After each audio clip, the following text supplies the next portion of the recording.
Hello and welcome to Oh the Horror. I'm Fedora, and it's time to dip our paws back into the litter tray that is the asylum once again with this highly requested 2016 romp, Zombies. So this movie starts with an advertisement for some kind of super zoo called Eden. My grandfather had a dream to bring all of nature's wonders to one fantastic location. He called it Safari Burger. For the opening weekend only, get one bag of deep-fried penguin feet for every supersized meal purchase. What if I told you the Garden of Eden was not a myth, but a reality, full of enchanting animals and natural wonders waiting for you? Would you like to know more? And like everything else in this day and age, the zoo has its own app, although it only seems to work if you have 3 very tiny fingers. Our climbing wall, our new water park, and our high-tech, high-flying zipline. We'll use this in the movie, and this in the movie, and that in the movie! Okay, let's actually get to the plot now. And despite the proud advertisement, things are not so good at Eden Zoo, as a couple of monkeys are brought in, suffering from some kind of strange disease. I'm sorry, nurse, it's a terminal case of asylum budget CGI. We can't save them. But they refuse to lose this monkey and inject it with some kind of bring back to life MacGuffin, which raises it as a zombie. Whoa. And it starts killing everyone. Zombies 4? What happened to parts 1 through 3? Maybe they tell us why zoo vets have zombification drugs on standby. We then cut to the commercial lady named Dr. Ellen, bringing up a class of upcoming zoology students on a tour to Eden. And you can tell how much they desire a career here due to how little a shit they all give. By the way, here's a fun fact. This movie's style, obviously being inspired by Jurassic Park, is no coincidence. In fact, this was intended by the writer to be a fan sequel to that movie, and Ellen here is supposed to be the granddaughter of John Hammond. So I'm guessing this whole thing was just her way of getting back at John for not inviting her to Jurassic Park along with the other two. Look, Gramps, I can fuck around with the laws of nature too! The vet manages to trip the lab's alarm system, and while Hawaiian Fabio here goes to investigate, Ellen gives the various kids over to the zookeepers for training, all of which seem just as disinterested as their charges. A business unapologetically treating their members like shit while the place slowly becomes more and more dead? What is this? Channel Awesome? Well, this guy is friendly enough at least, although I think the movie was implying he was having sex with a pig before she arrived. Also along for the day is Ellen's daughter Thea, played by one of the Teletubbies, who seems to have a special bond with this gorilla named Kifo. And this becomes a real hassle for her when she grows up to become Jamie Lee Curtis. I don't turn you on anymore because you've got the hots for a gorilla! Yikes. Is that a gorilla or Victor Salva trying out his Halloween costume? After a while of the alarms still going off and no word over the comms, the full security team heads over to the lab to investigate, and man, do these guys seem to hope this place is being taken over by terrorists. Boss, we don't know what's wrong. We don't know what's right. What does that even mean? I'm sorry, Dave. I can't let you keep watching this shitty movie. They eventually find the dead security guards and the scientist, who is still alive for some reason. Oh, it's so the zombie monkey can burst out of his chest alien style. Do I want to know how it got in there? I'm also guessing the zombie virus made the monkeys super intelligent, because they completely outsmart and overpower the guards and escape into the zoo. They're heading west. Ellen, stop playing Pac-Man and boot up the real tracking system. The zoo is put on full lockdown as more animals become infected. Oh shit, look out behind you guys! Oh wait, they're toys. Sorry, they look just as lifelike as the real ones. And I love how these guys are hiding in a tree to escape the monkey zombies. Oh shit, zombie giraffes? I had to grind on Tiny Zoo for like 20 hours to unlock one of those. I'm going for the brain. Oh, how about that? It was empty. Oh well, guess I'll kill the giraffe instead. Well, they'd have been better off shooting her, because then bitch Amber steals their car and leaves them to die. But luckily, some heavenly glowing elephants.gif arrived to save them.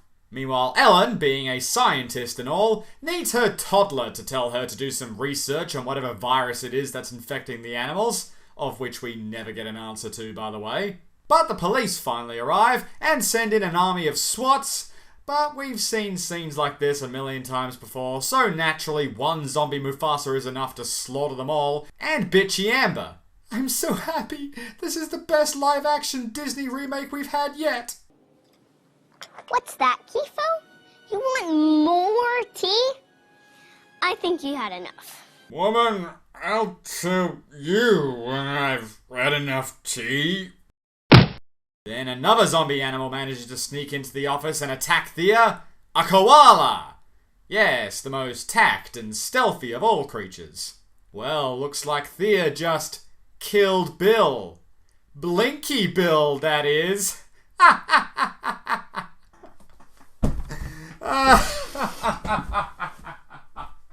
Oh, fuck me. Back with this shit, and the guards have arrived at the aviary, which is obviously a place nobody wants to become infected due to the birds being able to fly out of the zoo and infect the world. But some lemurs appear and spook the elephants.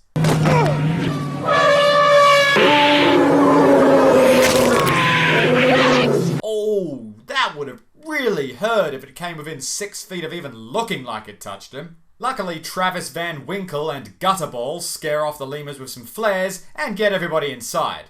You know, with all the bites and cuts and being completely drenched in infected blood everyone has by now, Jesus, she just left her daughter like that? Is it worth asking how this virus can infect monkeys, lions, and giraffes the exact same way, yet seems to have no effect on humans? Think I'm gonna turn into one of those monsters? No, man, you'll be fine. You see, the scientific reason humans aren't affected by the virus is because nobody bought this movie to see human zombies. Silly. Then the gorilla keeper remembers he left Kifo outside and rushes off to try and protect him from the zombies currently surrounding the enclosure. But it's too late, and now they have a creepy furry attacking people too.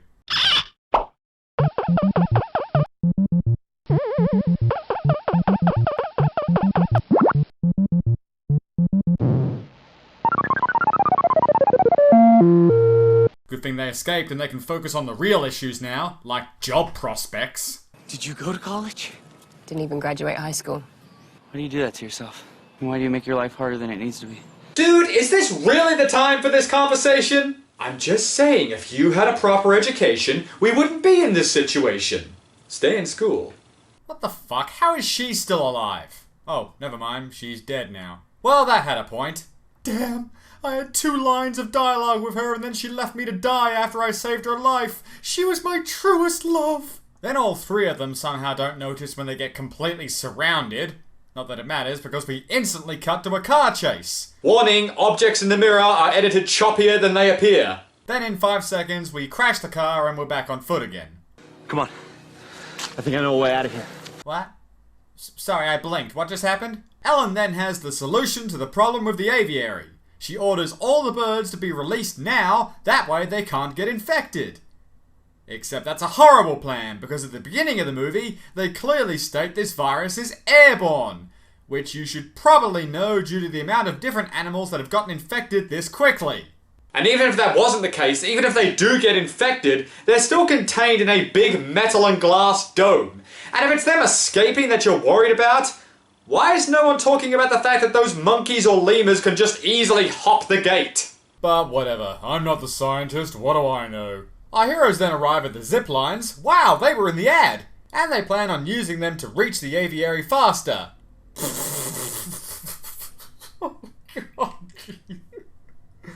Oh, okay. So while they lazily just stand there holding on to nothing, Jersey Shore falls to his Mortal Kombat 2 style death, leaving the others to meet up with Ellen, who plans on igniting a whole bunch of gas canisters and blowing everything to hell. Wow, I'm gonna need a lot of Roy Scheider clips for this. After filling up a car with some empty cans, they drive over to the aviary to burn it down.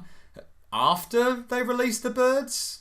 So what, is every zombie in the entire zoo crammed into that one building? And for God's sake, clean that shit off your daughter!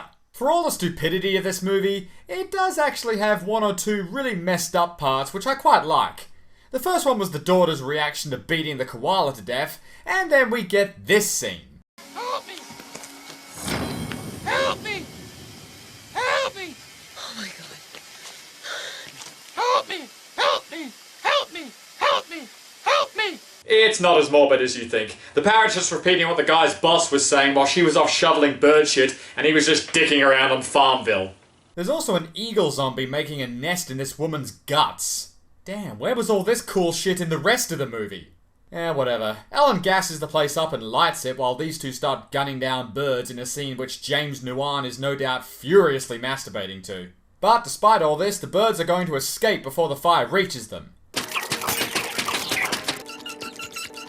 So our heroes park their car next to this huge aviary and shoot it, which somehow solves the problem. But then Creepy Kong shows up and chases everyone to the gate. Okay, I guess we're gonna have an emotional scene now where Thea and Kifo's bond breaks through the infection. But you know what's stronger than the power of love? A bullet!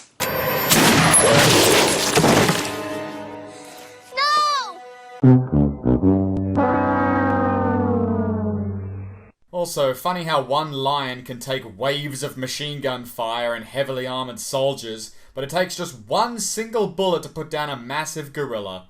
Dem plot armor perks. And so, with everyone being airlifted out, because what the hell is quarantine in this world? This movie comes to an end with Kifo suddenly waking up. So I guess that bullet just made him realize that he was just beat.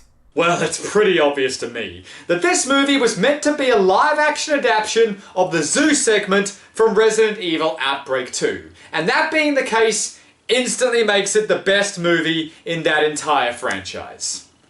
And that was Zombies. There are some movies you can just tell the first thing they thought of was the title, long before anything else was even a thought.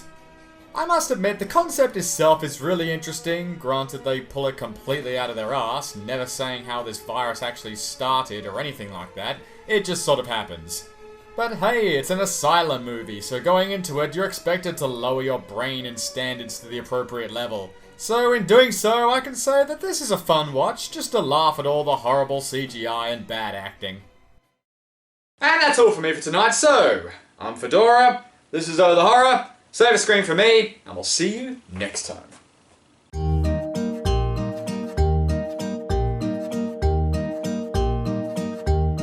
If you want to be a tiger, growl out loud. Grrr, grrr. If you want to